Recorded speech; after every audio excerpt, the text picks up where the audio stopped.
Baik, selamat pagi semua. Kita akan segera mulai perkuliahan, jadi tolong dinyalakan kameranya. Saya tunggu.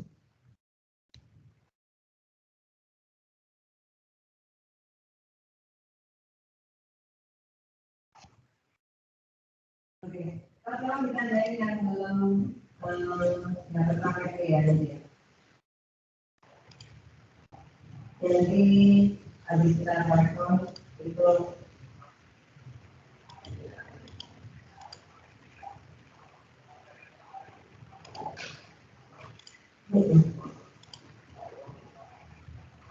ya apa yang ini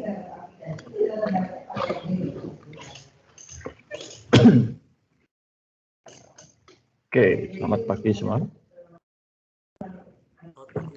Selamat pagi, Pak. Pagi, Pak. Oke, kita akan mulai perkuliahan kita untuk analisis dan perancangan sistem kelas D. Jadi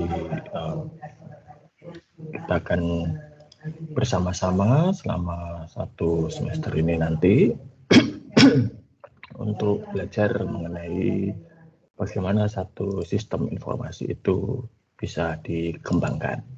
Ya, oke. Nah, sebelum itu ada beberapa hal yang harus saya sampaikan, gitu ya, terkait dengan pelaksanaan perkuliahan kita. Ya. Oke, saya akan share screen dulu. Ya, semua materi sudah saya letakkan di situs kuliah, gitu ya. Sebagian juga ada di bagian files Microsoft Teams dari kelas kita. Ya, jadi nanti bisa dilihat di sana. Tapi untuk sementara ini sebagian besar ada di Microsoft. Di situs kuliah. Ya, oke. Jadi ini kelihatan sudah? Kelihatan, Pak. Baik. Jadi untuk semester ini kalian masih kebagian yang daring dulu, gitu ya, yang luring terbatas diprioritaskan untuk adik-adik angkatan kalian yang belum pernah ke kampus sama sekali, itu angkatan 20 dan 21. Ya. Nah, bagi Anda yang sudah pernah ikut kelas saya, mungkin ini sudah akrab ya, tapi bagi yang belum ya, saya jelaskan lagi dari awal. Jadi itu kontak saya, nomor telepon yang tertera itu adalah nomor telepon yang termasuk pesawatnya, itu pesawat yang ada di ruangan saya. Tapi berhubung sekarang kita semua atau sebagian besar dari kita belajar dari rumah PJJ ya kita ruangan itu tidak saya pakai kecuali hari Senin di mana saya mengajar siang. Ya. Oke, kalau mau konsultasi boleh dengan email atau chat Microsoft Teams, atau kalau dibutuhkan sekali misalnya mau video call Microsoft Teams seperti ini juga tidak masalah ya. Oke, jadi Anda sudah tahu ya, ini wajib menggunakan situs kuliah. Situs kuliah itu nanti untuk akses materi perkuliahan. Ya, ini siapa yang ini saya mute dulu deh. Oke. Jadi situs kuliah itu untuk akses materi perkuliahan, pengumpulan tugas dan ujian. Ya. Tapi dan saya kira Anda juga sudah mengetahui ini dari pengalaman kita selama 2 tahun terakhir ini, situs kuliah itu tidak selalu tersedia ya, atau tidak selalu siap untuk digunakan pada waktu-waktu tertentu karena mengalami gangguan teknis dan lain sebagainya. Maka kalau itu yang terjadi nanti akan digunakan alternatif, dan alternatif berikutnya adalah Microsoft Teams. Tapi ya nanti akan kita bahas secara khusus kalau memang ada halangan pada situs kuliah. Kalau tidak ada halangan pada situs kuliah, ya pengumpulan tugas dan nanti ujian itu ya melalui situs kuliah. Ya, oke. Lalu mengenai jam perkuliahan ya. Tadi ada yang pakai sekitar jam 7 sempat chatting saya, kok belum bisa masuk gitu. Nah, di Microsoft Teams harap diperhatikan untuk jadwal video conferencing-nya atau pertemuan sinkronus seperti ini itu jam berapa. Saya biasanya set itu setengah jam mundur dari waktu kuliah. Ya. Kenapa? Ya karena yang setengah jam itu saya harapkan kalian nanti membaca-baca dulu materi perkuliahan, gitu ya, baca-baca slide atau persiapan kalau misalnya akan presentasi dan lain sebagainya. Ya. Nah, nanti pertemuan sinkronusnya terjadi jam 7.30. Ya, itu. Nah, lalu buku, textbooknya adalah ini. Ya, ini ada di situs perpustakaan. Ya, tautannya sudah saya sediakan di sini, ya di situs kuliah ini. Ini buku teks. Nanti kalau dibuka, nah, seperti ini. Ya, ini dari Valajic dan George, edisi ke-9. Ini di perpustakaan ada dalam bentuk e-book. Ya, saya kira Anda sudah cukup terampil menggunakan aplikasi untuk membaca e-book ini, yaitu Vitasource ini ya. Jadi nanti silahkan, ini tersedia di perpustakaan. Oke. Ini tadi ya, mahasiswa darat membaca semua bahan kelas sebelum perkuliahan dimulai. Lalu ya ini jadwal perkuliahan kita, rencananya nanti akan seperti ini. Ya, topik-topiknya, sumbernya dan lain sebagainya. Nanti juga akan saya tambahkan beberapa sumber yang biasanya berdasarkan pengalaman saya mengembangkan sistem. Ya, oke. Lalu, nah ini untuk penilaian. Sejauh yang saya tahu, tidak ada sistem informasi besar yang dikembangkan sendiri. Pasti berkelompok. Dan pasti melibatkan berbagai orang dengan keahlian yang berbeda. Maka untuk itu, tugas pertama Anda nanti adalah membentuk kelompok. Ya. Untuk kelompok, ini kan jumlah mahasiswa yang terdaftar. Coba sebentar saya lihat di SPKP itu berapa ada ini jumlahnya. Ada 30, nah ini pas sekali ya. Bisa 3 orang per kelompok. Atau begini saja, saya berikan keleluasaan. Ya, jadi nanti silahkan membentuk kelompok setelah ini, ya, setelah perkuliahan selesai. Dengan anggota minimal 3, maksimal 4. Ya. Kemudian nanti itu silahkan anggota kelompok itu sudah, kalau sudah terbentuk itu diumumkan melalui Microsoft Teams. Ya, jadi Anda ke halaman Teams kelas kita, ya. Dan nanti silakan gunakan yang new conversation ini. Jadi kalau Anda sudah membentuk tim, diumumkan ke kelas, tim Anda itu NPM dan namanya siapa saja, atau kelompok Anda, kelompok Anda itu siapa saja, nama dan NPM-nya. Tadi ya, minimal 3, maksimal 4. Dan ini harus sudah dicantumkan di sini sebelum perkuliahan kita berikutnya. Ya, nanti di perkuliahan berikutnya sudah akan saya berikan tugas. Jadi kalau sampai perkuliahan berikutnya belum mendapatkan kelompok, ya tidak akan dapat mengerjakan tugas. Itu saja. Ya. Oke. Sampai di sini dulu, adakah pertanyaan? Jadi kelompok ya, minimal 3, maksimal 4, silahkan membentuk sendiri setelah ini. Kalau sudah terbentuk, umumkan nama dan NPM-nya di halaman kelas kita di Microsoft Teams. Dan sebelum perkuliahan kita berikutnya, sudah harus ada kelompok. Tanpa kelompok, tidak akan bisa mengerjakan tugas yang akan saya berikan. Ya. Oke. Dan kalau tidak dapat kelompok, tidak bisa mengerjakan, pasti tidak lulus dari mata kuliah ini. Kenapa?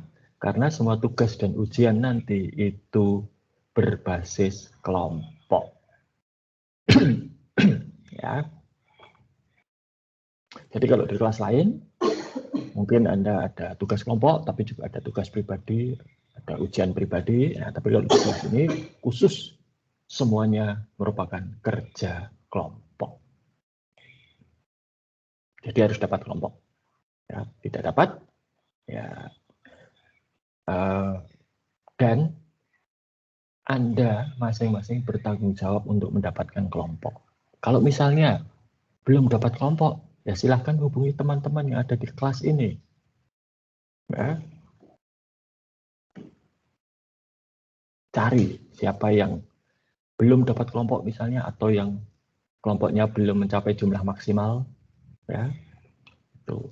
Saya tidak mau direpotkan dengan urusan mencarikan Anda kelompok. Kalau ada yang belum dapat kelompok, lalu minta bantuan saya, tidak akan saya bantu. Anda sudah dewasa, sudah bisa membuat kelompok sendiri. Anda bukan anak TK yang harus dibantu oleh gurunya. Nah. Jadi Anda harus bertanggung jawab terhadap Anda sendiri. Kalau misalnya tidak ada kelompok yang mau menerima Anda, ya silahkan berimprovisasi, silahkan negosiasi, ya, kompromi dengan anggota kelompok yang menolak Anda. Nah, itu. Jadi saya tidak mau direpotkan dengan urusan, Pak, saya belum dapat kelompok, nanti harus saya mencarikan. Nggak mau saya. Ya, itu urusan Anda. Lalu juga karena Anda yang membentuk kelompok, maka Andalah yang bertanggung jawab untuk keutuhan kelompok. Ya, pembagian tugas dan lain sebagainya itu urusan kelompok. Saya tidak mau direpotkan dengan nanti ada yang mengeluh, Pak, si A, si B ini kalau diajak kerja mengerjakan tugas tidak pernah mau ikut. Si C ini nggak ada kontribusinya. Si D itu hanya nyumbang doa dan lain sebagainya. Bukan urusan saya. Itu urusannya. Jadi saya memberikan tugas dan memberikan penilaian atas dasar kelompok. Jadi kalau ada satu kelompok yang mengerjakan hanya satu orang, dapat nilai, ya itu nilai untuk seluruh anggota kelompok. Tidak peduli kontribusinya seperti apa. Ya, silahkan itu diurus sendiri di dalam kelompok. Ya. Sekali lagi itu bukan urusan saya, jadi tidak usah mengadu pada saya dengan keluhan si A, si B, si C, kontribusinya kurang. Ya. Oke, itu mengenai kelompok ya. Dan Anda ya milih kelompok ini kan hanya untuk satu semester ini ya. Setelah nanti selesai, habis itu mau bunuh-bunuhan ya monggo. Anda tidak memilih jodoh, jadi hanya memilih kelompok untuk kelas ini saja. Oke, dan bukan tidak mungkin, meskipun tidak besar kemungkinannya ya, bukan tidak mungkin dapat teman kelompok, bisa juga dapat jodoh. Ya. Jodoh di sini belum tentu dalam artian berumah tangga ya, bisa jadi jodoh bisnis ya, jodoh untuk nanti wirausaha itu ya bisa. Oke, jelas ya mengenai kelompok ini? Oke. Jelas, Pak. Baik, terima kasih atas konfirmasinya. Oke, saya share lagi. Kita kembali lagi ke ringkasan RPS ya. Ini jadi semuanya nanti tugasnya itu bentuknya adalah laporan dan presentasi. Saya akan meminta Anda untuk membuat laporan. Biasanya laporan ini adalah hasil ataupun juga menunjukkan kemajuan pengerjaan sistem. Jadi nanti Anda akan buat sistem. Nanti kita bahas secara lebih lanjut. Lalu, bisa jadi ketika tugas itu sudah selesai, sudah dikumpulkan, tiap kelompok presentasi. Atau ya, nanti di tengah jalan, misalnya saya beri waktu 3 minggu, misalnya. Ya, nanti setelah 2 minggu, saya minta kelompok untuk melaporkan kemajuan pekerjaannya, juga bisa. Ya. Dan tentunya kalau tidak ada kemajuan, ya nilainya negatif. Atau tidak tinggi, gitu ya. Negatif itu kata-kata yang keliru. Nilainya tidak akan tinggi. Kenapa? Karena dalam kenyataannya pengerjaan sistem itu banyak sekali dengan model kontrak, ya, proyek, itu pasti proyek.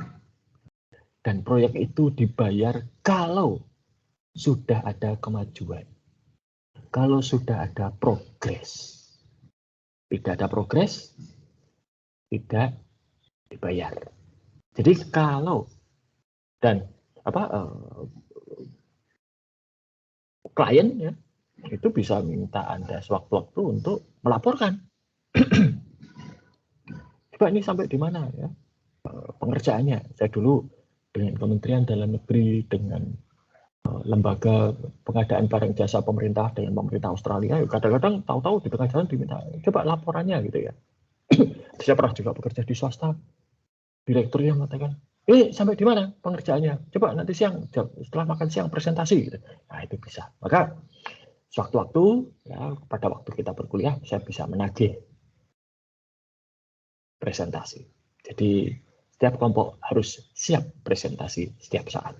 Ya. Oke, itu ya, nanti pengumpulan tugasnya oleh situs kuliah dan tugas-tugasnya itu adalah mencerminkan aktivitas-aktivitas yang biasa dilakukan di dalam pengembangan analisis dan pengembangan sistem informasi. Ya. Oke, nah kemudian ada ketentuan tambahan ini. Yang pertama, tugas harus dikumpulkan tepat waktu. Ya, tentunya dengan mempertimbangkan tadi karena tugas dikumpulkan melalui situs kuliah ya kita harus mempertimbangkan apakah situs kuliah bermasalah atau tidak. Kalau ternyata bermasalah ya nanti akan saya lakukan penyesuaian, tapi akan saya lihat kasus per kasus. Pengalaman selama beberapa semester ini ya meskipun situs kuliah itu sering bermasalah, tapi kalau pas saya memberikan deadline atau tenggat waktu pengumpulan tugas itu ya tidak ada bermasalah. Kalaupun nanti bermasalah ya saya akan berikan waktu tambahan dan akan saya sediakan alternatif. Jangan khawatir. Namun kalau tidak ada masalah pada situs kuliah, ya harus dikumpulkan tepat pada waktunya dan tidak ada toleransi apapun. Keuntungannya kerja kelompok itu adalah sangat kecil kemungkinannya terjadi kelompok ini semua anggotanya mengalami masalah. Ya. Bukan tidak mungkin, tapi sangat kecil kemungkinannya. Ya. Dan nanti tiap kelompok itu kalau saya minta mengumpulkan tugas, cukup satu orang saja yang mengumpulkan, yang lainnya tidak usah. Ya. Nah, namun bukan berarti anggota kelompok yang tidak mengumpulkan tugas ini bisa santai ya. Anda harus siap juga memantau apakah tugas yang diamanatkan pada anggota kelompok untuk dikumpulkan itu sudah benar-benar dikumpulkan belum. Kalau belum ya harus tahu kenapa. Kalau ternyata ada masalah ya anggota kelompok lain harus siap untuk segera menggantikan. Ya. Nah, kecuali kalau se-Indonesia itu internet dan listrik mati lah. Masalah kalau itu. Ya. Terlambat mengumpulkan tugas itu masalah kecil dibandingkan internet dan listrik se-Indonesia mati. Ya, itu. Tapi bukannya tidak mungkin, apalagi dengan kondisi pandemi seperti sekarang ini, satu kelompok itu berhalangan, ya mungkin saja. Ya, saya tidak akan menutup mata. Jika memang dirasakan atau akan ada halangan, sebelum tenggat waktu, tolong saya diberitahu. Jadi kelompok yang mengalami halangan ini boleh meminta perpanjangan waktu.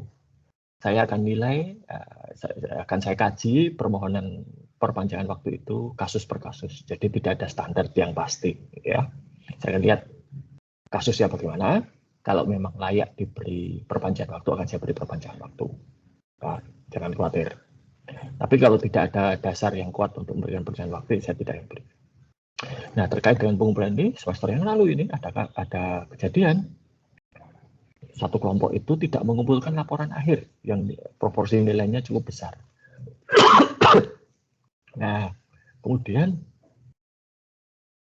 mereka baru memberitahukan kepada saya setelah melewati tenggat waktu, mengatakan bahwa anggota kelompok yang diberi tugas mengumpulkan itu ternyata tidak bisa mengumpulkan, dan entah bagaimana komunikasi di dalam kelompok tidak berjalan sehingga anggota yang lain tidak tahu. Tahunya setelah lewat. Nah, kembali itu bukan masalah saya, itu silahkan diurus dalam kelompok. Maka saya sarankan kalau pengumpulan tugas itu sebelum tenggat waktu silahkan dicek. Ya, sudah dikumpulkan belum? Kalau belum, ya siap-siap untuk mengumpulkan. Ya. Lalu juga perlu diperhatikan ini terutama bagi yang saat ini berdomisili di luar Jogja, terutama pada kalian mahasiswa yang saat ini berkuliah dari rumah masing-masing dan kemudian rumahnya itu zona waktunya bukan di Indonesia Barat tapi di Indonesia Tengah atau Indonesia Timur. Ya. Itu kadang-kadang jamnya itu bermasalah. Dalam artian begini. 2 semester yang lalu itu ada mahasiswa menghubungi saya. Jadi tenggat waktu pengumpulan tugas itu jam 12 siang. Sekitar jam setengah 11 itu dia menghubungi saya. Pak, saya tidak bisa mengumpulkan tugas. Ini tugas individu pada waktu itu. Kenapa? Katanya sudah habis waktunya. Gitu ya. Saya bingung.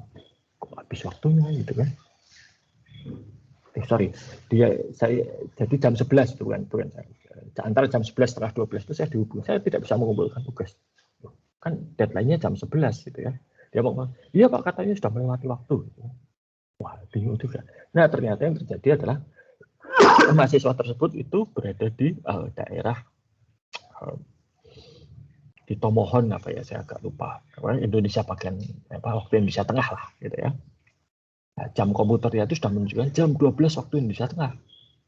Hingga ketika mengunggah tugas ya sudah ditolak karena deadline-nya jam 12. Ya. Nah, maka nanti silahkan disesuaikan dan dilakukan penyesuaian ya terhadap standar waktu yang digunakan oleh situs kuliah itu adalah standar waktu Indonesia Barat. Jadi mohon menyesuaikan. Ya. Oke. Dan plagiarisme. Bagi yang sudah pernah ikut kelas saya pasti tahu. Saya tidak akan mentoleransi plagiarisme. Ya. Plagiarisme itu adalah menggunakan karya orang lain di dalam tugas Anda tanpa memberikan pengakuan.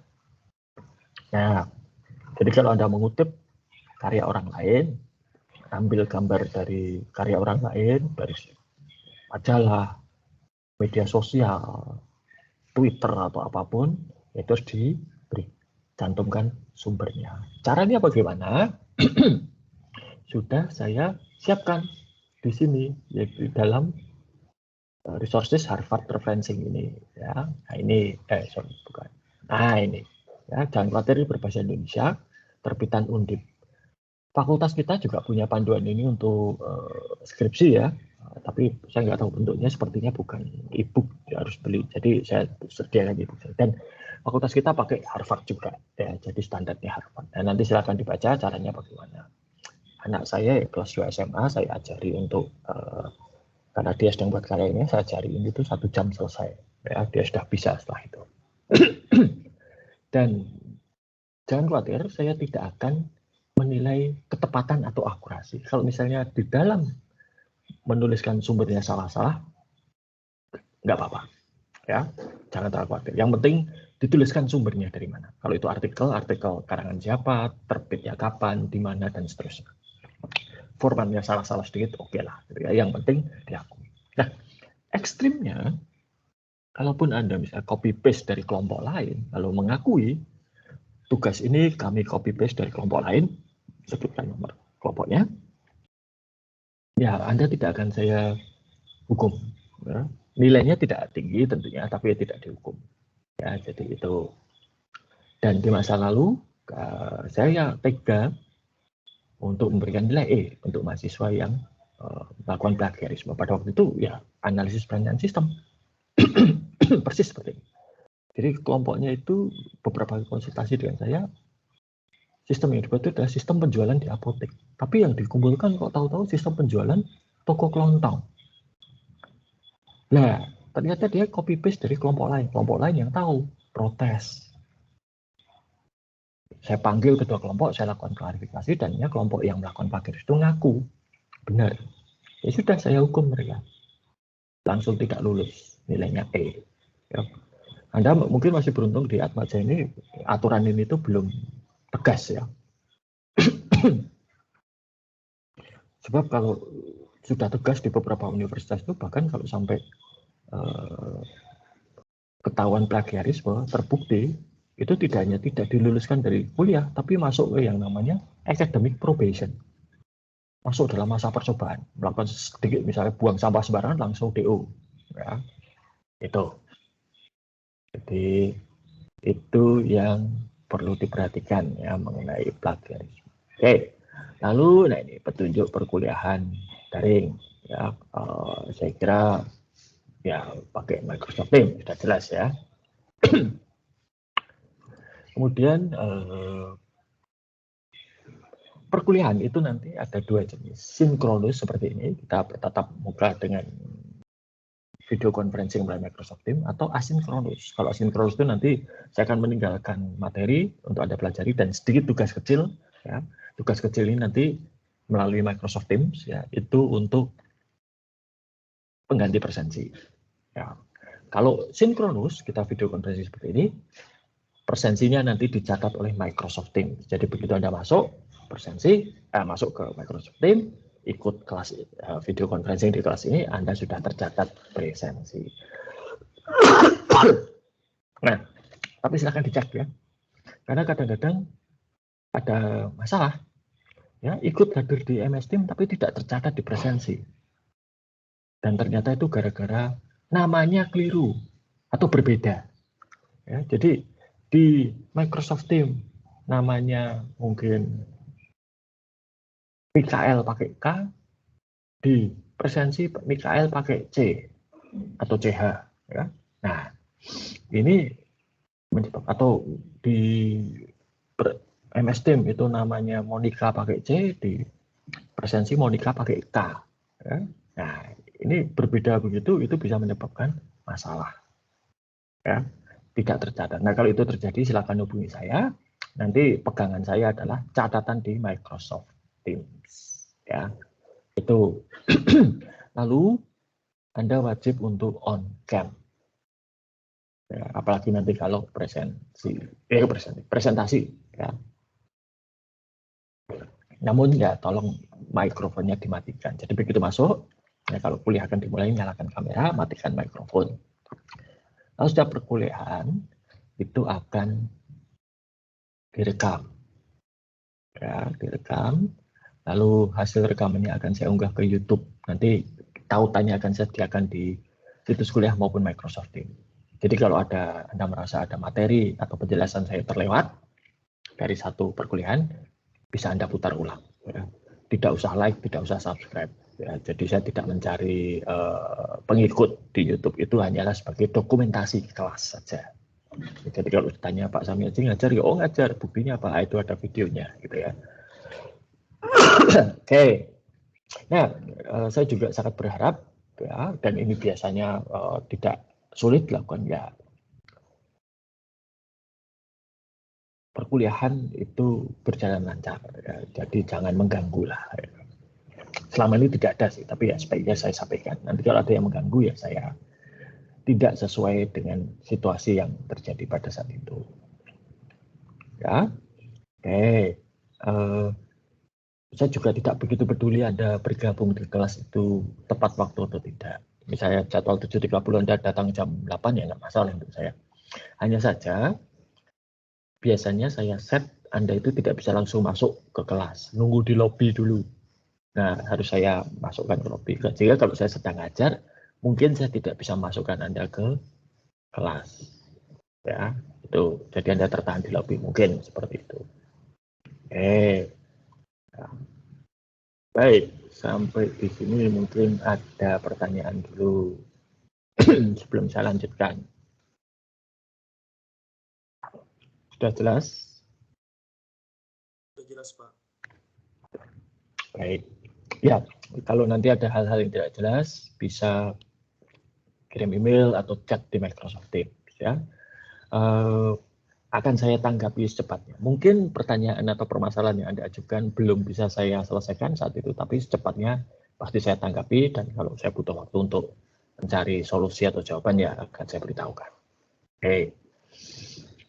Baik, nah tadi saya sudah cerita bahwa saya akan menggunakan beberapa contoh gitu, atau materi dari pengalaman-pengalaman yang saya lakukan di masa lalu untuk pengembangan sistem. Ya, jadi karena pengembangan sistem itu bukan sesuatu yang teoritis gitu ya, itu aplikatif gitu ya. Jadi nanti aplikasinya yang akan saya tunjukkan. Ya, ini akan sedikit saya berikan ilustrasi ya sebentar.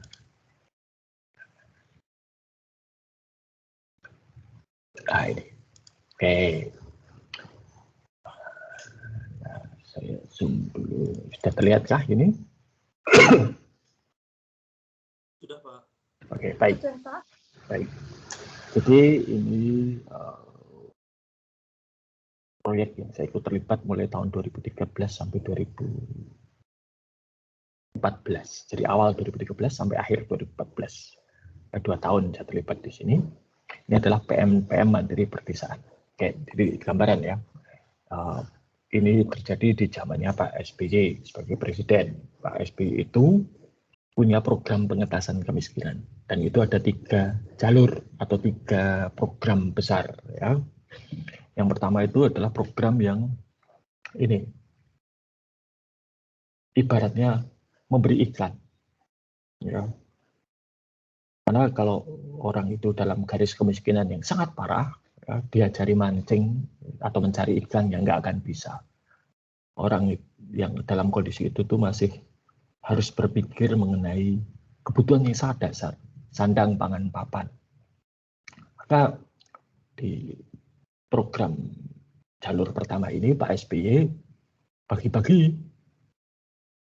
kebutuhan dasar. Ada bantuan langsung tunai, ada raskin, ada jaminan kesehatan, ada program tambahan makanan untuk anak sekolah, ada program imunisasi gratis, ada program perawatan untuk ibu hamil, ya, sehingga ibu yang masyarakat miskin yang sedang hamil itu bisa mendapatkan perawatan untuk kehamilan dengan layak, ya, dan nanti melahirkan juga dengan layak. Lalu ada peningkatan gizi, stunting gitu ya, sampai sekarang masih berjalan. Itu. Yang jalur kedua itu adalah yang tadi ngajari untuk mancing. Ya. Orang miskin itu atau penduduk miskin itu belum tentu karena mereka malas. Ya. Bisa jadi sebetulnya mereka itu tidak malas, punya usaha dan lain sebagainya, tapi akses ke faktor-faktor usaha yang penting itu mereka tidak punya. Contoh, mungkin ada satu desa miskin. Kenapa miskin? Mereka tidak punya penghasilan besar. Kenapa tidak punya? Hasil buminya tidak bisa dijual. Kenapa tidak bisa dijual? Tidak ada jalan akses masuk ke desa itu. Kalau Anda pernah ke pedalaman Kalimantan, kan? Itu jalan dilewati motor aja sulitnya setengah mati gitu ya. Apalagi atau di pedalaman Papua itu harus jalan kaki. Nah, maka PM Mandiri Perdesaan itu dulu oleh Pak SBY dengan beberapa percontohan ya, itu dimulai tahun 2011 itu melibatkan 2.600 kecamatan. Jadi Pak SBY pada waktu membuat percontohan ya, karena anggaran pemerintah terbatas. Tiap kecamatan itu dapat jatah uang setiap tahun 3 miliar. Nah, nanti penduduk kecamatan itu membuat proposal ya, jadi uang 3 miliar itu yang akan diterima pada tahun anggaran itu mau diapakan. Mungkin ada desa yang minta dibuatkan MCK untuk meningkatkan kesehatan. Mungkin ada desa yang minta dibuatkan jalan atau pengerasan jalan. Mungkin ada desa yang minta sekolah dasar di situ diperbaiki. Atau masyarakat desa di situ pengen adanya pelatihan. Mungkin pelatihan pengolahan hasil panen, mungkin pelatihan pemasaran, dan itu juga akan dibayari. Jadi setiap kecamatan dapat 3 miliar. Ya. Ini yang kemudian menjadi cikal bakal yang sekarang itu adalah dana desa. Kalau dulu zaman Pak SBY tiap kecamatan 3 miliar, sekarang tiap desa dapat 1 miliar. Ya. Dan di Indonesia pada waktu itu sampai tahun 2014 itu ada 63.000 desa. Ya. Jadi kalau dananya tidak besar, 60, jadi maka dana desa itu sebenarnya nggak besar ya. Katakanlah desa Indonesia ada 70.000, hanya 70 triliun setahun, nggak besar. APBN kita 2.000 triliun lebih. Oke, itu jalur kedua. Dan disitulah ada PNPM Mandiri Perdesaan ini. Kalau yang di kota itu namanya PNPM Mandiri Perkotaan. Nah itu kalau perdesaan itu di bawah Kementerian Dalam Negeri, Direktorat Jenderal Pemberdayaan Masyarakat Desa. Kalau PNPM Mandiri Perkotaan itu di bawah Kementerian PU, di bawah Dirjen Cipta Karya. Mungkin Anda pernah menjumpai ada papan jalan ini dibangun dengan dana PNPM Mandiri. Nah, itu salah satunya gitu ya hasilnya. Oke, lalu yang jalur ketiga itu adalah jalur yang ngajari tadi sudah dapat ikan, sudah bisa mancing, nah sekarang diajari untuk menjual ikan. Nah, itu yang sekarang saya duga itu yang menjadi ide untuk kemudian sekarang munculnya banyak BUMDes gitu ya. Jadi dana desa digunakan untuk usaha sehingga desa itu jadi punya pendapatan yang baik. Itu. Nah, oke. Jadi tadinya PNPM Mandiri Berdesaan ini karena keterbatasan dana APBN, ini hanya percontohan, lalu Bank Dunia melihat ya, dan dampaknya bagus. Dalam hal pengentasan kemiskinan, Pak SBY itu termasuk salah satu yang baik. Dan program pengentasan kemiskinannya Pak SBY ini kemudian menjadi contoh di dunia. Ini adalah program pemberdayaan masyarakat terbesar di dunia. Timur itu belajar dari kita. Afghanistan itu belajar dari kita, yang disebut sekarang Afghanistan seperti itu. Jadi pada waktu itu Afghanistannya sedang habis menyingkirkan usaha menyingkirkan Taliban, Taliban sekarang balik lagi. Itu mereka ingin memberdayakan masyarakat, maka belajar dari Indonesia. Oke, kemudian Bank Dunia melihat, oh ini kok bagus, maka Bank Dunia bersedia mendanai program ini. Tapi syaratnya adalah ya jangan hanya sekian desa itu, tapi seluruh Indonesia. Nah, ketika masih dalam kategori percontohan, ya itu sistem informasinya hanya menggunakan aplikasi dari Microsoft Access. Begitu diekspansi ke seluruh Indonesia, 63.000 desa, 393 kabupaten, 5.020 kecamatan, dan 32 provinsi, ini masih belum 34 ya. Wah, nggak kuat. Maka kemudian pemerintah Indonesia dan ini Direktorat Jenderal Pemberdayaan Masyarakat Desa pengen buat sistem, dan mereka nggak punya anggaran. Lalu mereka beralih ke minta Bank Dunia, ya nggak mungkin. Bank Dunia sudah membayari PNPM Mandiri, ya. Maka kemudian mereka minta ke partner mereka, yaitu pemerintah Australia. Ya. Oke, dan pemerintah Australia kemudian setuju mendanai redesign sistem informasi manajemen untuk PNPM Mandiri Perdesaan. Ya. Nah, lalu dilakukan tender dan satu perusahaan di Indonesia menang. Nah, desainernya ini kemudian buat sistem, didesain, tapi ketika desain ini draftnya sudah selesai, ketika dibahas itu terjadi ketidaksepakatan antara Bank Dunia dan Direktorat Jenderal PMD. Dan itu berlarut-larut sehingga desainnya itu sempat beberapa bulan itu mangkrak, berhenti, tidak bisa diteruskan. Karena apa? Kalau mau diteruskan, semua pihak harus sepakat. Nah, ini Kementerian Dalam Negeri, Direktorat Jenderal PMD, dan Bank Dunia tidak sepakat. Nah, setengah mati tadi. Akhirnya kemudian disitulah saya masuk. Saya direkrut oleh AusAid ya waktu itu, badan donor pemerintah Australia, untuk menjadi quality assurance namanya. Jadi saya menjadi penjamin kualitas untuk sistem. Tapi ya aslinya pekerjaan saya itu menjadi juru damai itulah antara Direktorat Jenderal PMD dan Bank Dunia. Dan kemudian selesai dan sudah diserahkan. Nanti saya ceritakan lebih lanjut bagaimana itu prosesnya sebagai contoh. Sayangnya ketika itu diserahkan, masa pemerintahan Pak SBY selesai dan digantikan Pak Jokowi. Pak Jokowi punya program yang berbeda, dana desa itu. Ya. Dan kemudian Pak Jokowi membentuk Kementerian Desa. Direktorat Jenderal Pemberdayaan Masyarakat Desa di Kemendagri itu harus dipecah. Sebagian orang-orangnya pindah ke Kementerian Desa. Dalam proses peralihan itu, ya sistemnya terbengkelai. Ya, nggak tahu sekarang siapa yang pegang. Nah itu, ya jadi ini.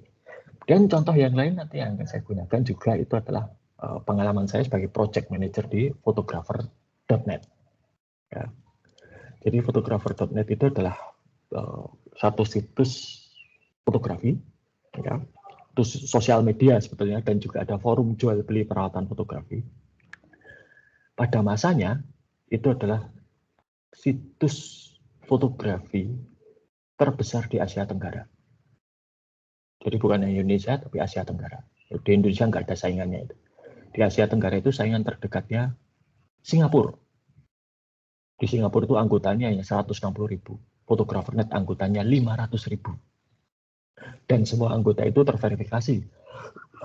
Tidak ada akun anonim atau akun abal-abal. Ya, karena apa? Diverifikasi pakai KTP atau paspor. Dan saya tahu karena saya dulu juga ikut, kalau sedang tidak ada pekerjaan, tugas saya itu adalah verifikasi identitas. Tuh, lalu punya waktu itu koleksi fotonya sampai 2 juta. Omset untuk forum jual beli alat-alat fotografinya itu bahkan mengalahkan pada waktu itu yang terbesar untuk forum jual beli di Indonesia adalah Kaskus, ya. Khusus untuk fotografi itu mengalahkan Kaskus. Miliaran omsetnya per bulan sudah. Ya. Dan itu bahkan sampai foundernya Tokopedia itu juga mengakui bahwa pada zaman tahun 2011 sampai 2015 lah itu Photographer.net itu terbesar untuk urusan fotografi. Nah, pada waktu itu mereka mengembangkan aplikasi versi ketiga tahun 2011 dan itu ditandai dengan aplikasi. Jadi kalau aplikasi pertama itu masih berbasis Microsoft Access, versi pertama ya, versi kedua itu sudah pakai manajemen basis data modern. Versi ketiga itu mulai masuk ke ranah aplikasi mobile. Pada waktu itu yang populer adalah BlackBerry. Jadi tugas saya itu adalah memperbarui yang aplikasi di web, ya, tapi juga mengembangkan aplikasi berbasis mobile. Dan ada hasilnya pada itu BlackBerry. Ketika akan mengembangkan Android, saya sudah keluar dari situ, ya, karena memang saya direkrut hanya part-time. Dan saya tidak enak karena foundernya itu adalah adik kelas saya dulu SMA, ya. Ya, karena saya dimintai tolong, ya saya ikut selama ya kurang lebih 1 tahunan gitu ya. Lalu saya dapat pekerjaan jadi konsultan di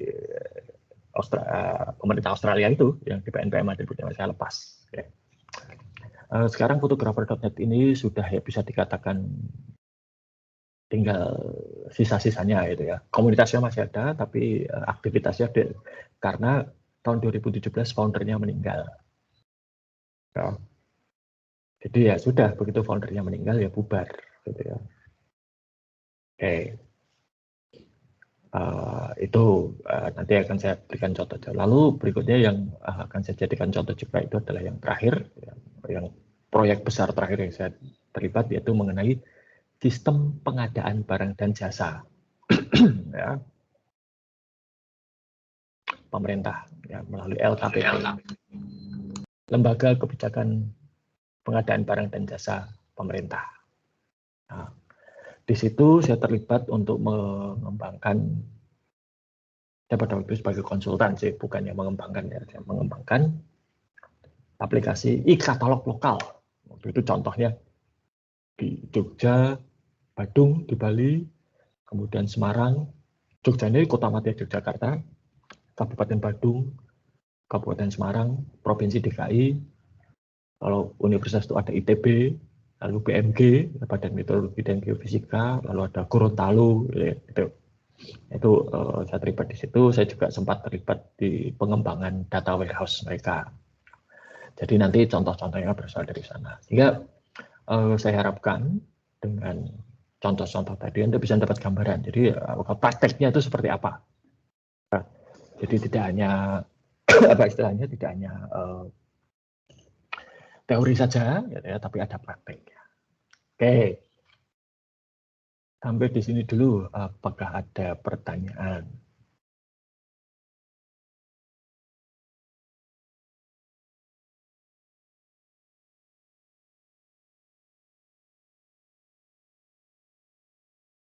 Tidak ada, baik.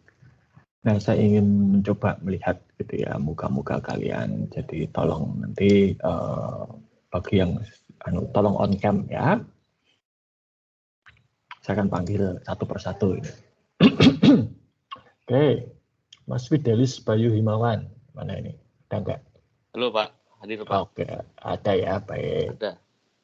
Baik, terima kasih. Anda posisi di mana, Mas Fidelis? Di Jogja Pak. Oh, di Jogja. Aslinya Jogja juga? Aslinya Lampung. Oh, tidak pulang ke Lampung? Gitu. Tidak. Oke. Baik, Mas Fedrico Samuel Sidarta? Adakah? Iya Pak. Baik, oh ya. Oke. Anda di mana, Mas? Sekarang posisinya di Jogja, di Di kos. Jogja. Oke. Asli dari?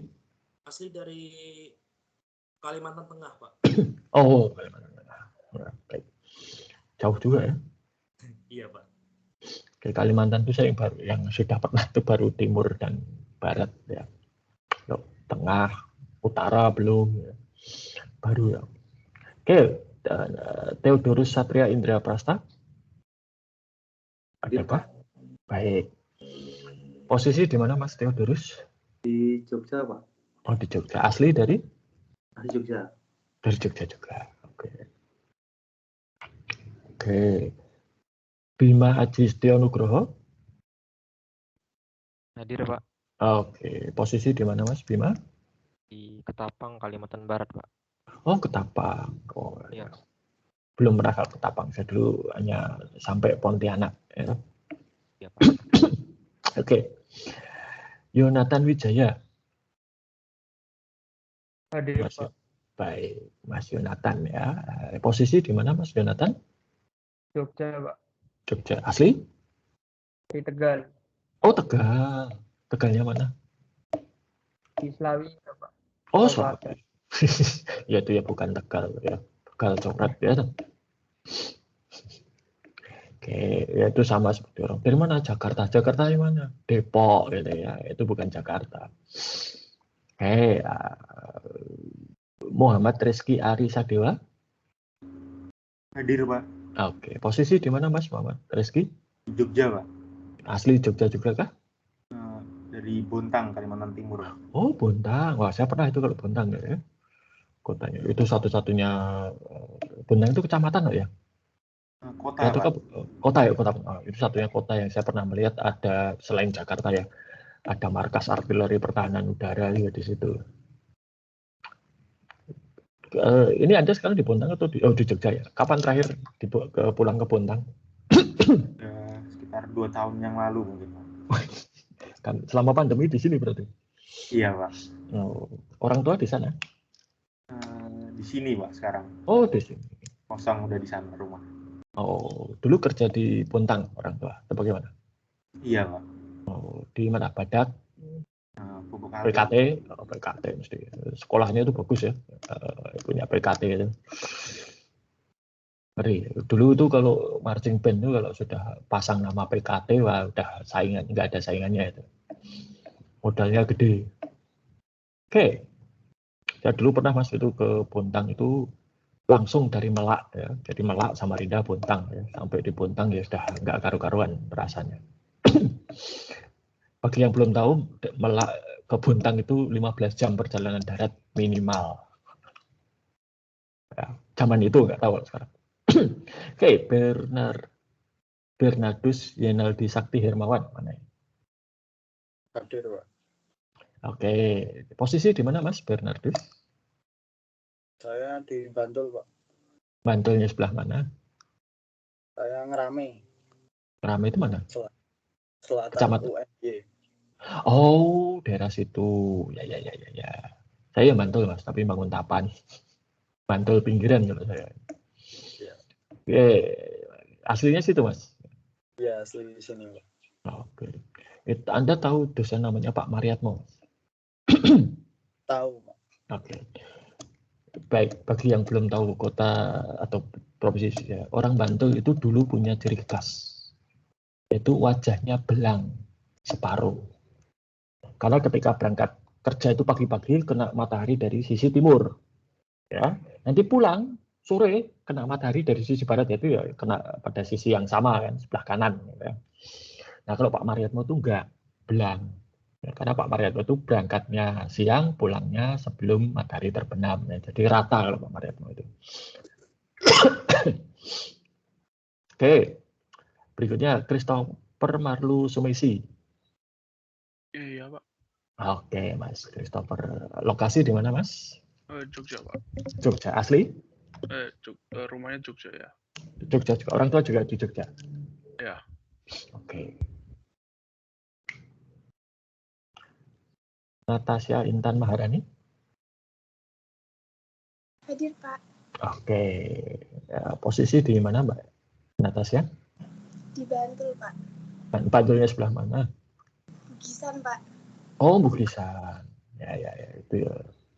Berarti dekat SMKI itu ya? Iya, betul, Pak. Oke. Ya, baik. Oke, Inosensia Ngepa. Hadir, Pak. Oke. Posisi di mana, Mbak Inosensia? Di NTT, Pak. Oh, dari NTT ya. Sekarang di NTT? Oke. Iya, Pak, di NTT. Oke, ya. Baik. NTT-nya sebelah mana? NTT Flores, Kabupaten Manggarai, Kabupaten Nagikeo, Pak. Oke, ya. Oke. Banyak ya mahasiswa Atmaja yang dari sana itu. Meskipun tidak sebanyak zaman saya kuliah dulu. Oke, Janita Fiona Diviani. Hadir, Pak. Oke. Lokasi di mana sekarang, Mbak? Di Sulawesi Tengah, Pak, di Palu. Oh, di Palu. Aslinya Palu juga ya? Iya, Pak. Oke.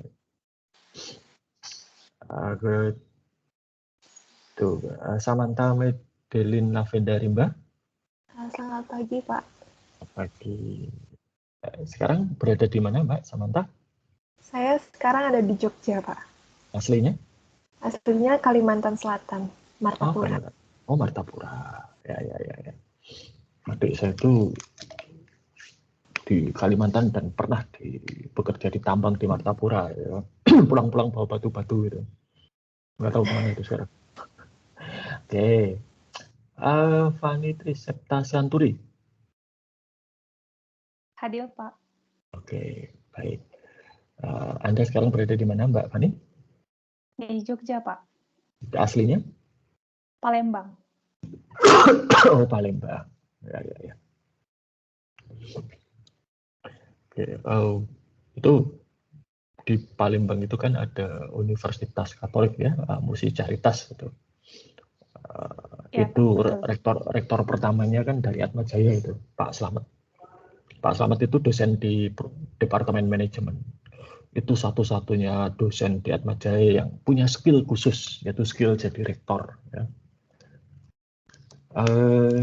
Dulu Pak Slamet itu ketika saya jadi mahasiswa, beliau jadi dekan. Kemudian sempat jadi rektor Atmajaya. Lalu terakhir jadi rektor di Musi. Ini memang hobinya jadi pemimpin Pak Slamet. Oke, lanjut.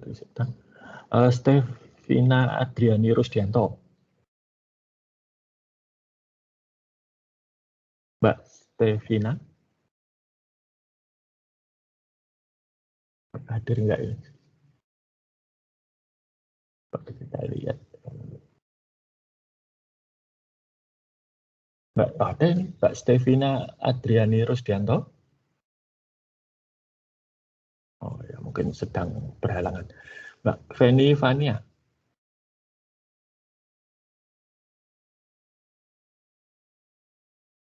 Ada juga ini Mbak Feni Vania. Oh, berhalangan juga. Erik Christian. Mas Erik Christian.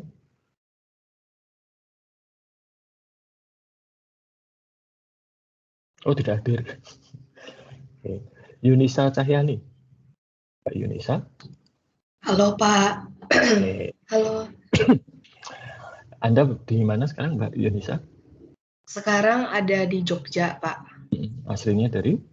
Asalnya dari Palangkaraya, Kalimantan Tengah. Oke. Ya. Sayangnya ibu kota tidak jadi di situ ya, padahal dulunya di situ ya desainnya. Iya, betul, Pak.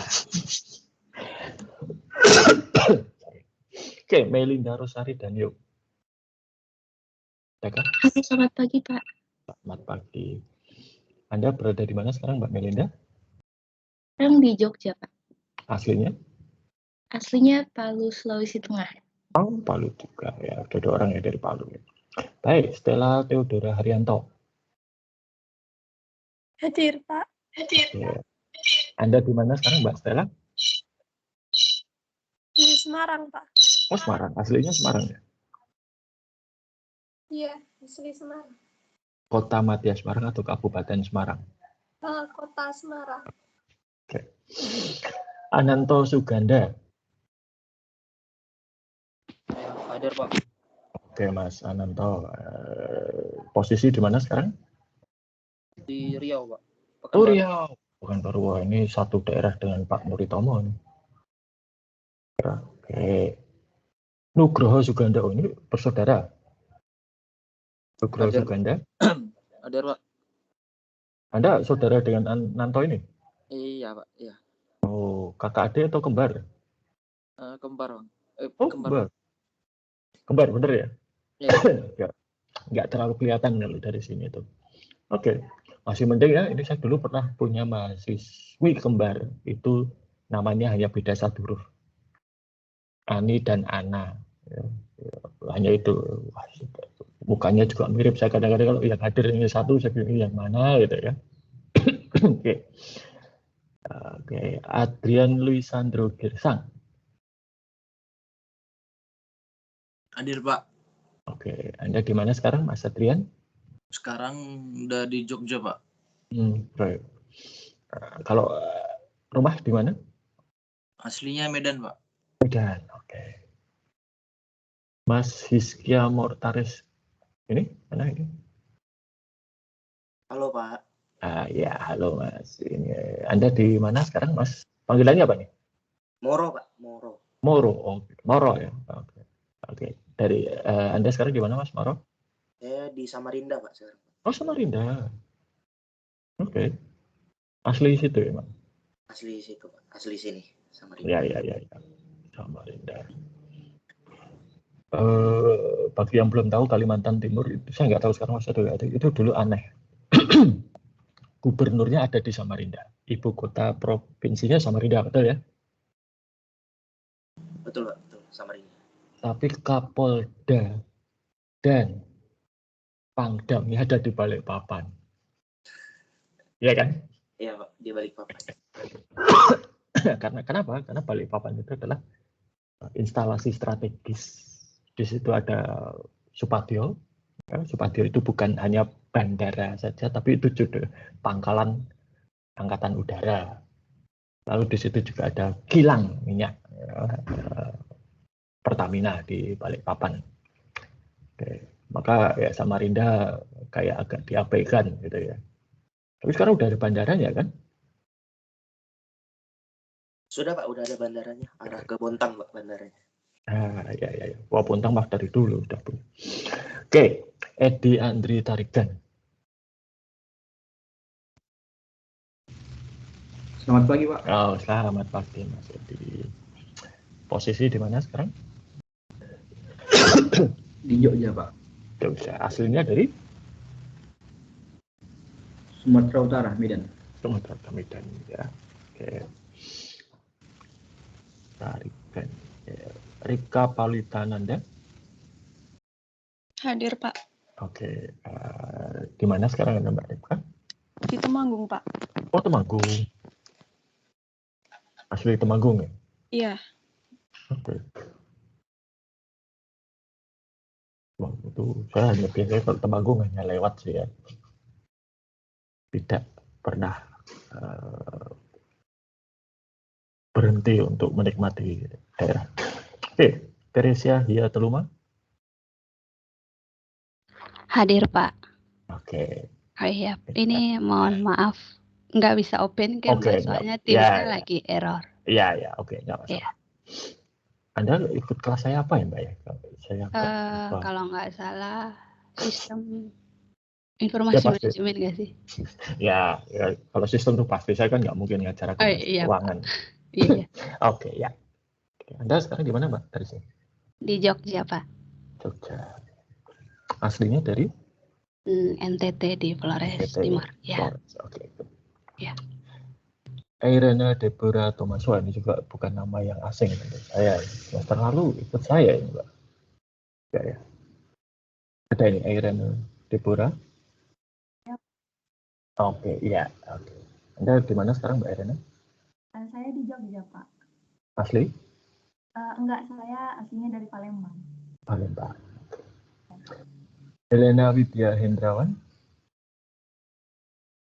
Iya, Pak. Oke, Mbak Helena di mana sekarang posisinya? Saya di Jogja. Di mana? Di Jogja. Oh, di Jogja. Aslinya dari? Saya dari Pare Kediri, Pak. Oh, Kediri. Iya. Kediri itu apa tuh yang besar? Gudang garam ya? Iya, Pak, Gudang Garam. Gudang garam, ya. Saya ingat masa itu hubungan baiknya dengan Jarum ya, bukan dengan. Oke, Clarista Ervanda Violeta. Selamat pagi, Pak. Selamat pagi. Lokasi Anda di mana sekarang, Mbak Clarista? Lagi di Jogja, Pak. Di Jogja. Aslinya dari? Malang. Malang. Oh. Iya. Malang. Iya, saya pernah beberapa kali ke Malang. Menarik kotanya ya. Seperti Bandung zaman dulu. Ya. Kalau Bandung sekarang udah nggak menarik. Menurut saya. Yang terakhir, Gunawan Chandra. Hadir, Pak. Oke, Mas Gunawan. Anda di mana sekarang, Mas Gunawan? Di Jogja, Pak. Aslinya dari? Ampalas, Sulawesi Tengah, Pak. Sulawesi Tengah. Belum pernah dengar ini daerah itu ya. Menarik. Apa yang istimewa dari kota asal Anda ini, Mas? Jalur tempat wisata.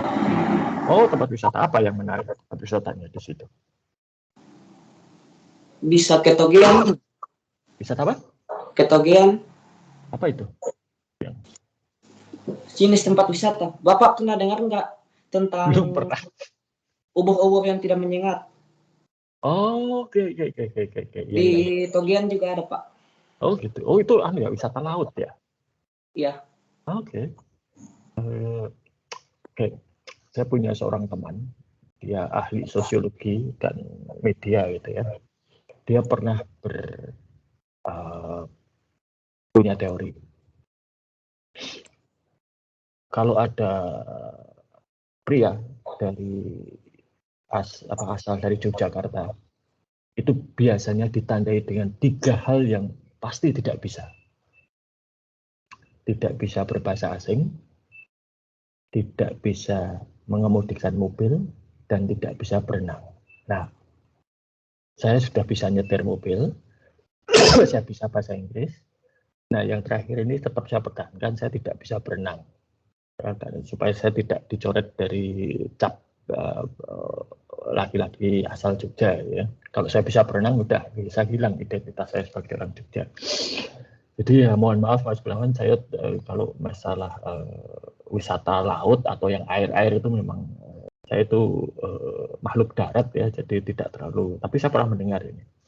Saya juga sering dipameri, ada teman saya yang bekerja di Samratulangi, ahli mutiara, ya, dia tunjukkan ketika menyelam kebunakan, ya. Bagus ya, tapi ya tidak tertarik gitu. Karena nggak bisa berenang tadi itu.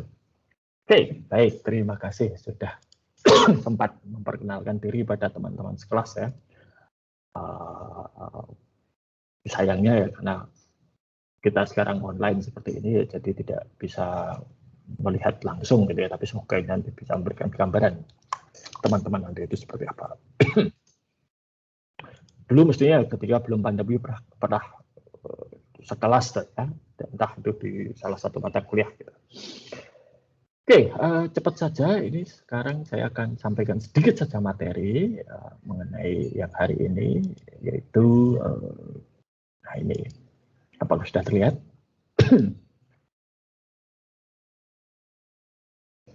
Sudah terlihat, Pak. Baik, terima kasih. Nah, jadi kita akan lihat lingkungan. Ya, baik, terima kasih. Kita lihat lingkungan pengembangan sistem informasi. Ya, jadi pertama, ini sistem informasi itu sesuatu yang kompleks, melibatkan banyak pemangku kepentingan, melibatkan banyak proses, melibatkan banyak orang, gitu ya. Dan ini tidak mudah untuk dibuat. Salah satu hal yang membuat pengembangan sistem informasi itu tidak mudah adalah karena sistem informasi itu abstrak. Dengan melihat model misalnya, kalau kita lihat desain rumah, model rumah atau gedung, kita bisa membayangkan, oh nanti rumahnya ya akan seperti itu, gedungnya akan seperti itu. Tapi kalau sekarang Anda sudah belajar di SIA, gitu ya, model sistem itu dimodelkan dengan apa? Data flow diagram. Apakah nanti sistemnya akan bentuknya seperti data flow diagram? Tidak. Oh pakai flowchart. Apakah sistemnya nanti akan bentuknya seperti flowchart itu? Tidak juga. Jadi memang ini sesuatu yang abstrak. Nah, biasanya perwujudan sistem itu adalah yang dilihat orang adalah bentuknya itu adalah software. Ya, software perangkat lunak. Ya, ini. Tapi sistem bukan hanya software, ada yang lain. Nah, orang yang mengembangkan sistem itu disebut sebagai sistem analis. Ya. Nanti kita akan belajar teknik, metodologi, dan alat untuk pengembangan sistem. Ya. Nah, seiring dengan berjalannya waktu, pengembangan sistem informasi itu juga mengalami perubahan. Kalau dulu itu pertamanya adalah mengotomatiskan yang manual, yang tadinya pakai kertas menjadi elektronik, yang tadinya itu tidak manual menjadi terkomputerisasi, gitu ya, dan seterusnya. Sampai, nah kalau sekarang itu tujuannya sudah sampai ke ya sistem-sistem yang berbasis komputasi awan atau cloud, yang mencoba untuk menyelesaikan masalah-masalah yang sifatnya itu bahkan kadang kita tidak tahu bahwa ternyata ada masalah itu. Ya. Coba lihat media sosial yang ada sekarang, Instagram, Facebook. Dulu sebelum ada Instagram, Facebook, TikTok, gitu ya. Sebelum ada TikTok, sebelum ada Instagram, apakah ada sih kebutuhan kita untuk memotret atau memvideo sesuatu dan itu di-share kepada orang banyak? Apakah itu dulu menjadi satu kebutuhan? Tidak. Tapi sekarang maju. Dan dalam perjalanan untuk membuat aplikasi seperti TikTok, Twitter, Facebook, Instagram, WhatsApp, gitu, Telegram, Google, itu banyak tantangan-tantangan teknis yang harus diatasi. Ya, karena apa? Seperti ya, misalnya kita lihat Facebook. Mungkin kalian sebagian besar sudah tidak pakai Facebook ya. Facebook itu ketika bertambah besar, mereka nambah komputer, gitu kan, nambah server. Tapi ternyata menambah komputer dan server ini juga tidak semata-mata langsung bisa begitu saja. Ya. Ada teknik-teknik khusus, ada teknologi khusus yang harus mereka kembangkan karena ada masalah. Gitu ya. Oke. Nah, salah satu metodologi tertua dan nanti akan kita pelajari itu adalah System Development Lifecycle. Sebentar ya, sebentar.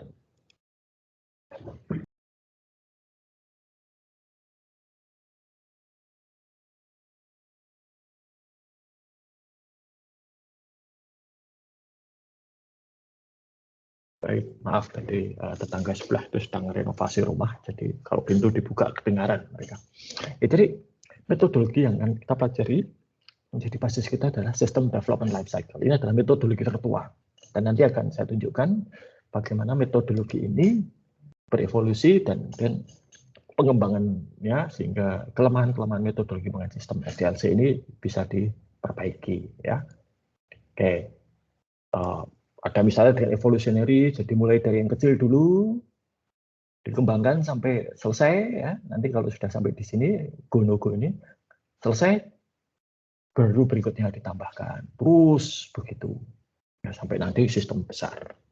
Ya, lalu ada tahapan-tahapannya, ada planning, analysis, design, ya, implementation dan maintenance. Ini nanti akan kita bahas secara terperinci.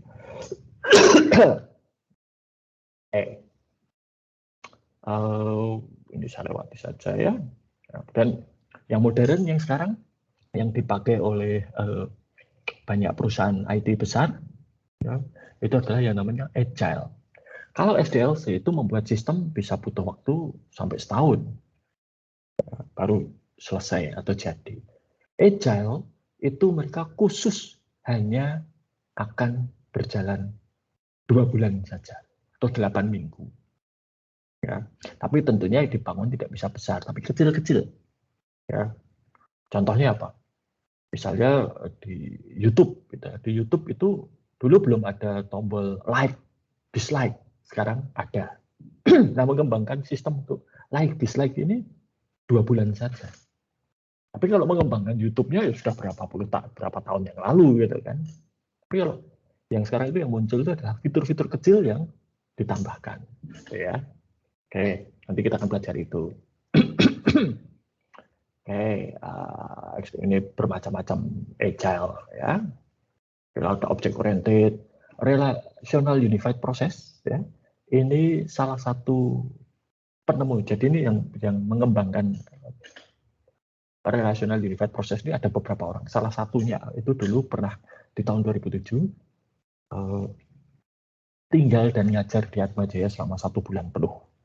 Ya, di fakultas kita. Namanya Profesor Alan M. Davis. Ya. Dia datang atas biaya dari USAID, ya, pemerintah Amerika Serikat, dan atas undangan saya. Gitu.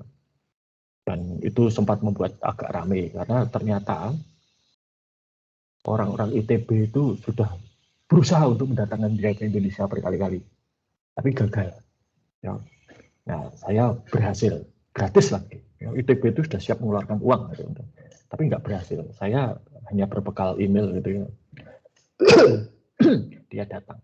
Kenapa? Ya, karena dia teman pembimbing saya dulu, gitu ya. Jadi KKN, gitu ya. Ada sedikit nepotisme di situ. Oke, itu saja sih materi kita yang untuk pertemuan pertama ini. Saya lebih menekankan kepada bahwa supaya kita bisa tahu, Anda tahu ya prosedurnya. Oh, nah, belum ditutup. Anda kan nanti membentuk kelompok ya. Nah, silahkan nanti kalau kelompok sudah terbentuk, masing-masing kelompok itu berdiskusi, memikirkan akan membuat sistem apa. Batasannya adalah 1, itu harus berupa sistem informasi akuntansi. Ya, sistem informasi memang tidak terbatas hanya pada akuntansi saja ya.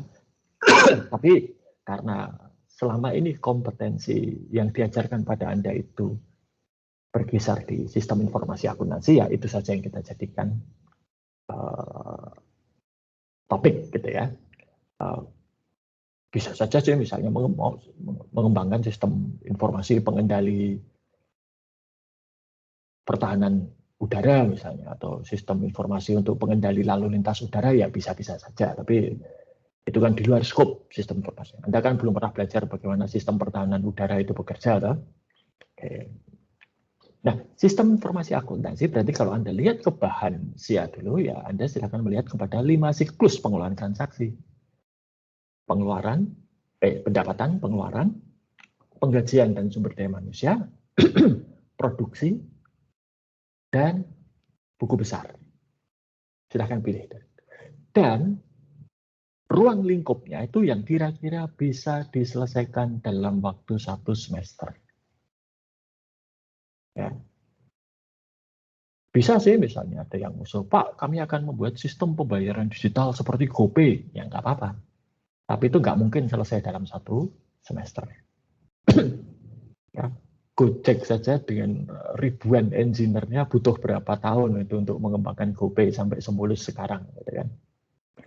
Saya bukannya meremehkan Anda, tetapi kita tidak punya waktu untuk itu. Nah, jadi yang kira-kira bisa selesai 1 semester, silahkan ditengok kembali. Nah, Anda tidak harus mengumpulkan apapun ya untuk ini. Tapi minggu depan tiap kelompok akan saya tanya akan membuat sistem apa dan harus bisa menjelaskan kira-kira nanti akan seperti apa. Ya. Nanti akan saya berikan masukan.